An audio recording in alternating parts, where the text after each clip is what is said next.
El jueves de la tercera semana de Adviento, el evangelio que toca es el de Lucas 7, 24 al 30.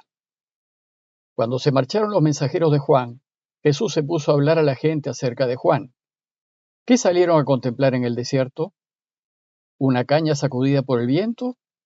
¿O qué salieron a ver? ¿Un hombre vestido con lujo? Los que se visten fastuosamente y viven entre placeres están en los palacios. Entonces, ¿qué salieron a ver? ¿Un profeta? Sí, les digo, y más que profeta. Él es de quien está escrito: yo envío mi mensajero delante de ti para que prepare el camino ante ti.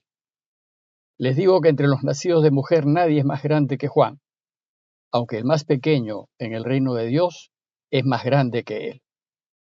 Al oírlo, toda la gente, incluso los publicanos que habían recibido el bautismo de Juan, bendijeron a Dios.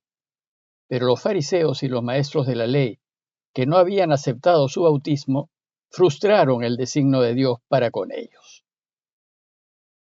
El relato anterior nos contó que el Bautista, desde la cárcel, envió a algunos discípulos suyos a que le pregunten a Jesús si era o no era el Mesías esperado.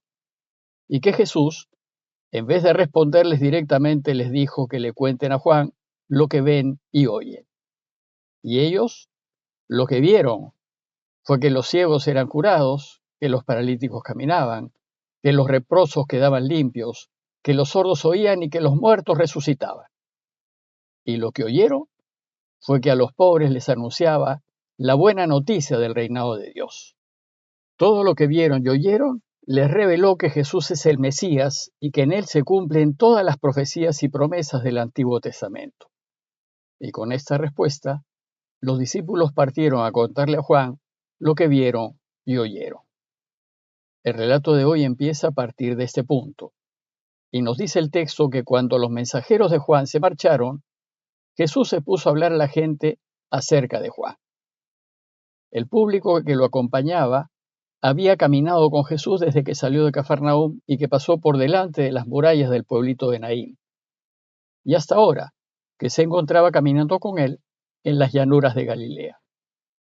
Tal vez muchos de los que caminaban con Jesús conocían a Juan, y seguro fueron a buscarlo al desierto a hacerse bautizar por él, como lo hicieron Pedro y Andrés y hasta el mismo Jesús.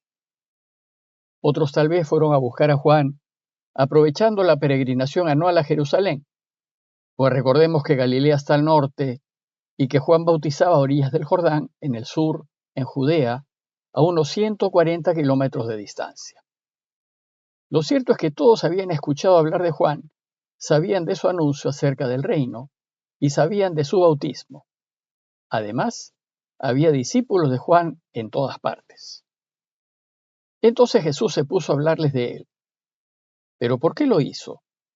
Porque Juan encarna lo que debe ser un verdadero buscador de Dios. Aquel que no se satisface con una vida mediocre, vivida rutinariamente, y busca darle sentido a su vida y vivirla en plenitud. Juan encarna a aquel que se mueve según los valores del reinado de Dios y es un modelo del ciudadano del reino. Ahora bien, la enseñanza de hoy parte de una pregunta dirigida a los que fueron a buscar a Juan. Y dice Jesús: ¿para qué fueron a verlo? ¿Qué salieron a contemplar en el desierto? Y continúa con sus preguntas, haciendo un par de comparaciones. Primero les pregunta si acaso fueron a ver una caña sacudida por el viento. Una caña sacudida por el viento trae a la mente tres imágenes. Primero, que una caña se dobla ante cualquier brisa. Es débil, no resiste, no se opone a la adversidad. Segundo, que una caña se mueve al ritmo de la brisa. Si hay brisa se pliega y si no la hay se mantiene erguida. No es perseverante, no es de convicciones firmes, cede, se acomoda, es decir, se adapta y se mueve al son de la música que le toque. Y tercero, cuando el viento remece las cañas en un cañaveral, se produce ruido. ¿Qué es eso? Solamente ruido que se lleva el viento. Bueno, pues Juan era todo lo opuesto a una caña remecida por el viento. Era más bien un roble. No se doblegaba con nada ni se acomodaba a las circunstancias. Sus principios eran firmes y su opción en favor de Dios era indiscutible. No había brisa, ni amenaza, ni presión alguna que lo hiciese doblegarse o elegir lo contrario. Y sus enseñanzas no eran solo de palabras, no eran como el sonido del viento en un cañaveral. Tenía la contundencia y el respaldo de una vida consecuente, pues él vivía lo que decía. Así es que si fueron a ver una caña sacudida por el viento, se equivocaron.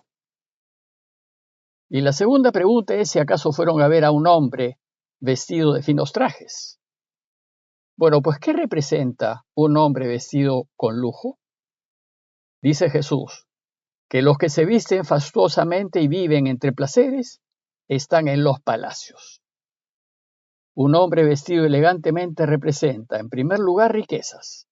En ese tiempo, los vestidos eran bienes muy preciados, pues se hacían a mano y eran costosos, y la gente del pueblo se vestía muy sencillamente y tenía muy pocos vestidos. Solo podían vestirse con lujo los que tenían riquezas materiales. En segundo lugar, el hombre vestido con lujo representa el poder. Los que se visten lujosamente, dice Jesús, están en los palacios, en donde se gobierna y desde donde se deciden los destinos del pueblo. Este tipo de hombre, el que está en los palacios, vive desentendido de lo que le pasa a la mayoría y no sabe lo que sufre. Además, ni le interesa.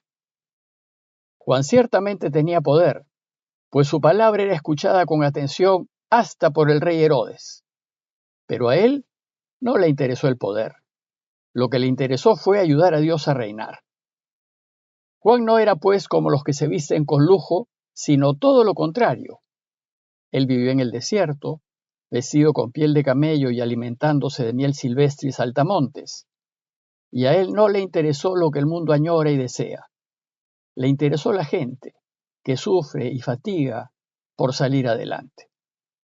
Pues Juan no vivió según lo que valora el mundo, sino según los valores del reinado de Dios. No le interesaron las riquezas ni el poder, le interesó la verdad, lo que era justo. Le interesó defender la vida y le interesó que todos vivan dignamente. Y se interesó por ayudar y por procurar que la gente vuelva a Dios y viva. Por eso, Jesús concluye su descripción de Juan diciendo: si no fueron a ver una caña mecida por el viento, ni tampoco a un hombre vestido lujosamente, dice Jesús, entonces, ¿qué salieron a ver? ¿Un profeta? Y es a esto a donde Jesús quería llegar. Pues para Jesús, Juan fue ciertamente un profeta, como los grandes profetas de Israel. Y los profetas de Israel no veían el futuro. Ellos no eran adivinos ni videntes. Y esto porque el futuro no está escrito, y lo que aún no se ha vivido no existe. El futuro lo vamos escribiendo nosotros, lo vamos construyendo en las decisiones que vamos tomando diariamente en nuestras vidas.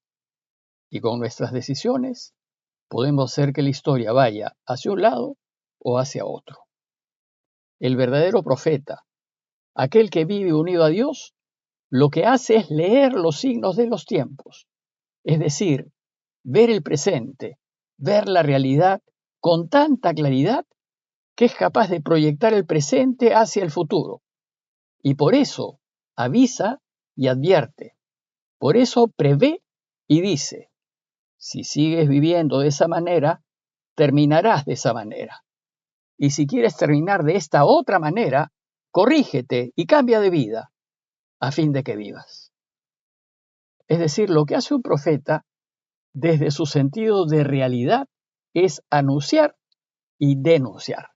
Pero Juan no solo fue un profeta como los grandes de Israel que anunciaban la conversión para el perdón de los pecados. Para Jesús, Juan fue más que profeta, fue su precursor. De él, dice el texto, es de quien está escrito: envío mi mensajero delante de ti para que prepare el camino ante ti. Juan ha tenido el privilegio de ir delante de Jesús y allanarle los caminos. Su tarea fue preparar a un pueblo bien dispuesto para que Jesús el Mesías pueda sembrar la semilla del reinado de Dios. Y esto lo hace el más grande entre los nacidos de mujer, pues dice Jesús de él: Entre los nacidos de mujer nadie es más grande que Juan. En su enseñanza Jesús pues hizo grandes elogios de Juan, y dice el texto que al oírlo toda la gente, incluso los publicanos que habían recibido el bautismo de Juan, bendijeron a Dios. La gente que estaba escuchando a Jesús compartía su parecer. Estaba de acuerdo con lo que decía de Juan. Incluso, dice el texto, estaban de acuerdo los publicanos que habían recibido su bautismo. El relato de hoy concluye diciéndonos: pero los fariseos y los maestros de la ley que no habían aceptado su bautismo, frustraron el designio de Dios para con ellos. En cambio, dice Jesús, los fariseos y maestros de la ley no reconocieron a Juan como un enviado de Dios. Más bien despreciaron su mensaje y ridiculizaron su bautismo. Para ellos el bautismo de Juan no venía de Dios, sino de los hombres. Y tomaron la decisión de rechazar a Juan y a su mensaje. Y como consecuencia, frustraron el designio de Dios para con ellos. Dios quería una cosa para ellos. Quería que se conviertan y que vivan. Pero ellos eligieron otra. Decidieron construir sus vidas de otra manera. Y así eligieron, desgraciadamente, los que los llevaba a la muerte. Aquí queda muy claro que Dios nunca nos impone su voluntad. Si bien su voluntad es que todos vivamos y seamos felices, somos nosotros quienes decidimos nuestro futuro, nuestro destino. Y en consecuencia podemos elegir vivir de una manera que nos impida ser felices. Por tanto, no le echemos la culpa a Dios de nuestras desgracias. Si no somos felices, la culpa no es de Dios, es nuestra, pues es el resultado y la consecuencia de las malas decisiones que hemos tomado. Como conclusión, y a la luz de lo que Jesús nos enseña de Juan, los invito a preguntarnos. Primero, ¿vivimos nuestras vidas según los valores del mundo o las vivimos según los valores que nos enseña Jesús? ¿Somos como cañas mecidas por el viento o como aquellos que viven en palacios y con lujosos vestidos, desentendidos de cómo vive la gente? ¿O somos como profetas que ven la realidad y proyectan el futuro? Y segundo, considerar que si elegimos vivir nuestras vidas ansiando lo que el mundo añora y ansía, no podemos esperar ser felices en esta vida. Pidámosle pues a Dios que nos dé su gracia para ver con claridad nuestro presente y para que en cada decisión que tomemos elijamos siempre vivir según los valores de la verdad, de la justicia y de la vida. Parroquia de Fátima, Miraflores, Lima.